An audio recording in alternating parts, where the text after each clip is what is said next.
Hey YouTube, what's up? Suit and tie guy. I haven't done a video like this in a while. Got to apologize for that. But I made this cool patch that I wanted to talk to you about. I've been working on some modules for the past, well, year, 2 years, something like that. Anyway, got an oscillator, the .vco in Eurorack. It's just called the Oscillator in Moog format. And a power supply specifically for those cool boats from Moog and Behringer called the Boat Rocker. And I set up this system here that you see on your screen because I wanted to put twice as many modules as it was kind of originally intended for, and into a system, power them all, and let it run for a week, and then see how well it was running. And as I put my hand in here, which is what this hole's for, and I touch the inductor in the discrete switching power supply, ooh, it's still totally fine. Not too hot at all. Anyway, what I got here is I decided to make a patch where I'm just using all the modules at once. And what I'm going to do is I'm going to bring up the volume on the channel, and we're going to listen to it for a minute, and then I'm going to talk to you about it.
All right, so that's like about a minute of this. First thing I'm going to do is I'm going to remove the reverb from the signal, which is brought to us by a really cool art reverb from the 80s. And then I'm going to remove the delay. Oh, no, I wasn't using the art reverb. I was using the Lexicon Alex and a TC D2. Anyway. So this is what the patch sounds like, stripped down and raw. Now, what's going on here is there's two VCOs, and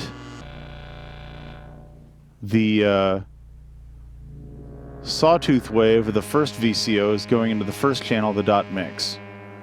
The triangle wave of the first VCO is going into the .com, which is a comparator and sub-octave divider. And I'm actually getting the sub-octave, not from the sub-octave output of the .vco, but from this .com module, so I could get a 25% duty cycle sub-octave out of it. And I'm using the triangle wave, so its phase is actually different than a sub-octave resolved from a sawtooth wave. That sub-octave is then going into this VCA here, okay? I'll get to what's controlling the VCA in a second, and then it's going from the VCA into the third channel of the dot mix. The second channel of the dot mix is being fed from a wave folder right here. The wave folder is getting fed from this switch module here, and I'm using it in a two-stage sequential switch mode. And the two inputs that it's switching between are sawtooth and triangle. Now, the output of the mixer is then going into the Sea Devils filter, okay? And the Sea Devils filter is then going into the VCA, and the VCA is then going into the mixer. So, what's controlling the timbre here? What timbre things do we have going on?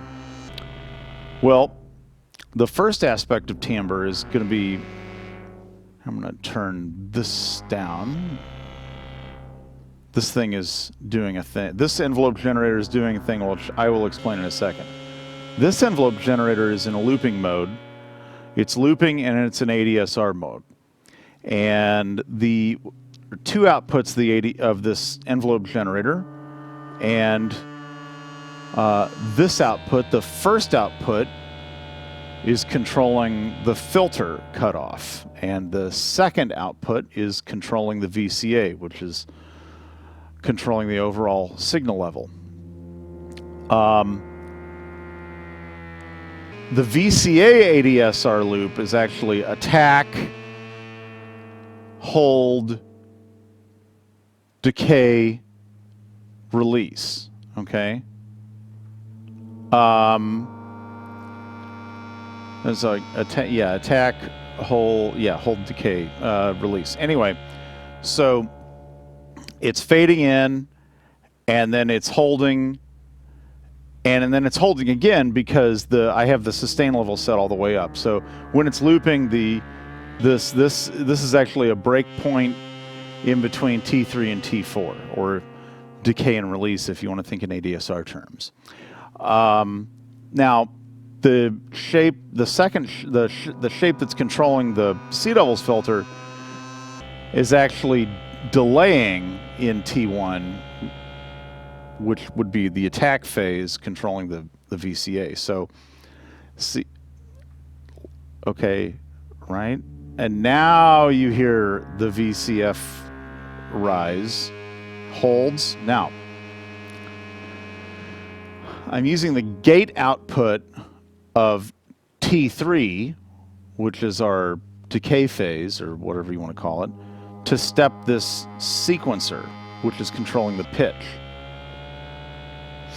So the note fades in, and then as it reaches its apex, then the pitch actually changes. T1 is actually controlling the sequential switch. The sequential switch is then switching back and forth between sawtooth and triangle, going into the wave folder. And I don't know if you can hear that. No, right? Okay. So now I'm going to bring in this. Now, this envelope generator right here is doing something kind of interesting. It's looping as a trapezoid. Okay, it's in trapezoid mode. Now, the trapezoid mode has two different outputs. One of them rises while the other one holds. And then then one output stays put. They basically move like this, like that, okay? But it's doing very slowly. Each stage is set to 10 seconds right now. So I have one output of the trapezoid is going into the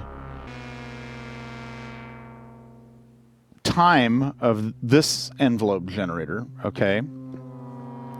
The other output of the trapezoid is controlling the VCA, which is attenuating the sub-octave.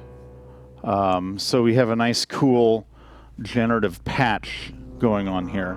Now, the reason that the oscillators are kind of moving all over the place randomly is because I'm using the drift generator of the oscillators. And I'm going to turn that down so you can hear like what it sounds like without it.